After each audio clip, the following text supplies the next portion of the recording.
வணக்கம். இன்றைக்கி நம்ம பார்க்க போகிற சமையல் ஒரு அருமையான கத்திரிக்காய் போட்ட கருவேப்பிலை குழம்பு எப்படி செய்யலாங்கிறத பார்க்கலாம். டேஸ்ட் அட்டகாசமாக இருக்கும். சாதத்தில் போட்டு பிசைஞ்சு சாப்பிட்டு பாருங்கள், சூப்பராக இருக்கும். இட்லி தோசைக்கெலாம் கூட தொட்டுக்கலாம். வாங்க அதை எப்படி செய்யலாங்கிறத பார்க்கலாம். ஒரு கடாயை எடுத்துக்கலாம். ஒரு 2 சொட்டு எண்ணெய் விட்டுக்கலாம். எண்ணெய் லேசாக சூடாகும். நல்லா ஒரு கப் அளவுக்கு ஃப்ரெஷ்ஷான கருவேப்பிலை சேர்த்துக்கலாம். சேர்த்துட்டு நல்லா மொறுன்னு வறுத்து எடுத்துக்கலாம். இப்போ பாருங்கள், கருவேப்பிலை இந்த அளவுக்கு நல்லா கருப்பட்டதும் மிக்ஸி ஜாருக்கு மாற்றிக்கலாம். ஆறுச்சுன்னா மொறுன்னு வந்துடும்.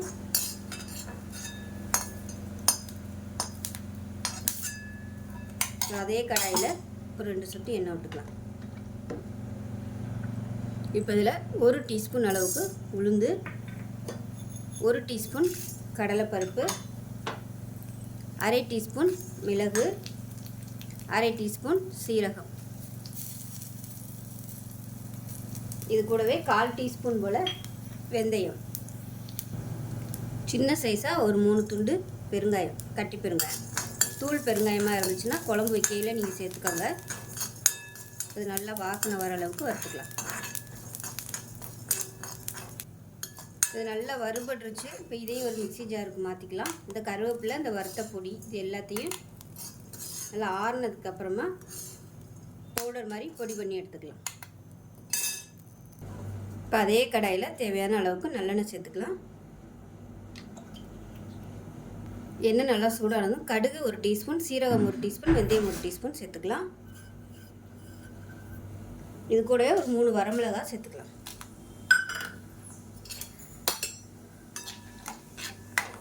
இப்போ நல்லா பொரிய ஆரம்பிச்சிருச்சு. ஒரு கைப்பிடி அளவுக்கு சின்ன வெங்காயம் பொடியாக கட் பண்ணதை சேர்த்துக்கலாம்.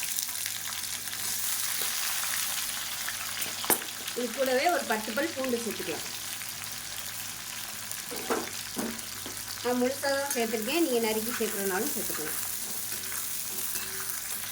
இப்போ வெங்காயம் ஓரளவுக்கு வதங்கிடுச்சு. இப்போ கத்திரிக்காயை சேர்த்துக்கலாம். நான் வந்து சின்ன கத்திரிக்காயை அப்படியே முழுசாக சேர்த்துருக்கேன். கட் பண்ணி சேர்க்குறதுனாலும் சேர்த்துக்கலாம். ஃபஸ்ட்டு இப்போ வந்து இந்த கத்திரிக்காயை நல்லா எண்ணெயில் வதக்கி விட்டுக்கலாம்.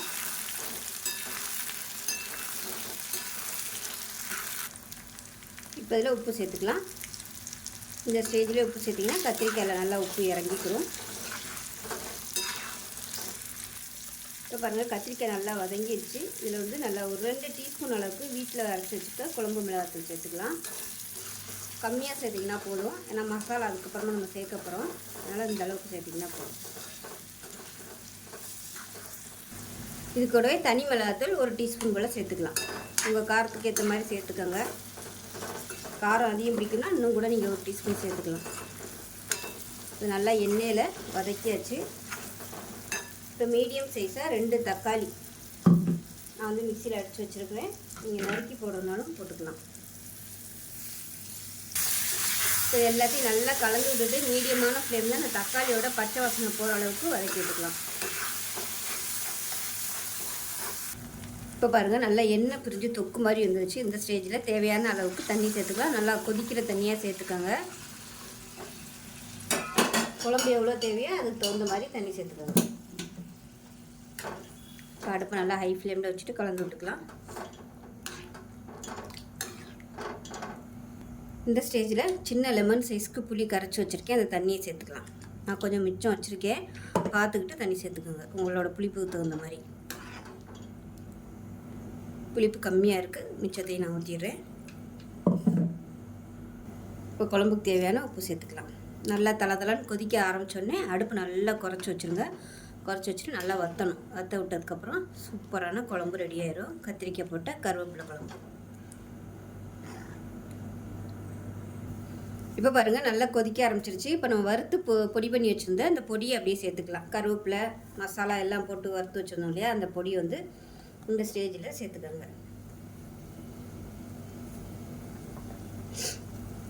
இப்போ நல்லா கலந்து விட்டுடலாம். அடுப்பு நல்லா குறைச்சி வச்சுக்கோங்க. குறைச்சி வச்சுட்டு நல்லா மிக்ஸ் பண்ணி விட்டுடலாம். இப்போ நல்லா கொதிக்க ஆரம்பிக்குது. ஒரு மூடி போட்டு மூடி வச்சிடலாம். மிதமான தீயில் நல்லா கொதிக்கட்டும். இப்போ குழம்பு எப்படி இருக்குன்னு பார்க்கலாம். பாருங்கள், நல்லா வத்திடுச்சு பாருங்கள். சூப்பராக ரெடி ஆயிடுச்சு கத்திரிக்காய் போட்ட கருவேப்பிலை குழம்பு. கத்திரிக்காயை நல்லா சாஃப்டாக வந்துடுச்சு, அமர்த்திடலாம். அவ்வளோதான். இது இட்லி தோசைக்கெலாம் கூட நீங்கள் இந்த குழம்பு தொட்டு சாப்பிட்டிங்கன்னா சூப்பராக இருக்கும். ஸோ இதே மாதிரியே செஞ்சு பாருங்கள். செஞ்சு பார்த்துட்டு எப்படி வந்துச்சுங்கிறத சொல்லுங்கள். வீடியோ பிடிச்சிச்சின்னா லைக் பண்ணுங்கள், கமெண்ட் பண்ணுங்கள், சேனலை சப்ஸ்கிரைப் பண்ணுங்கள், பக்கத்தில் பெல் பட்டனையும் ப்ரெஸ் பண்ணுங்கள். நன்றி.